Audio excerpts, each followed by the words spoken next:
packaging time mga lods, auto preparation, no? Para mamaya ihatid ito sa airport para papadala sa Cebu. Sarap mumiyahi pag gabi, grabe yung lamig ba, feel the feel po.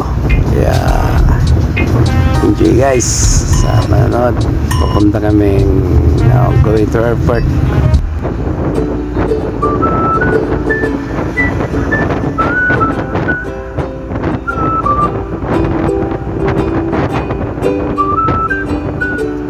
Sa wakas nakakarating din sa mahaba-habang traffic, no?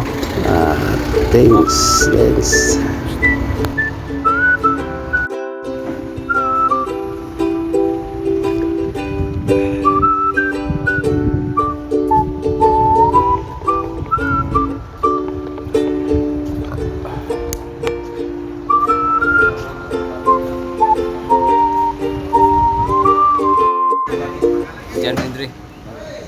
Shout out Carlan, pre.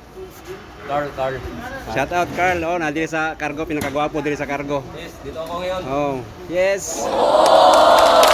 Dito na lang.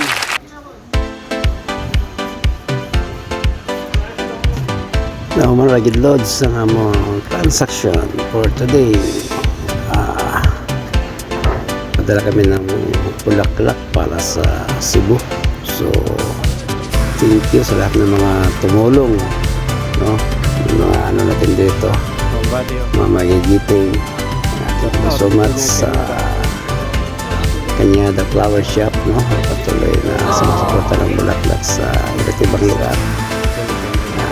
Congratulations and sa partner ko. God bless po lahat ng mga followers. Sa pa shout out kay Carl, thank you so much and shout out sa iyo kapatid.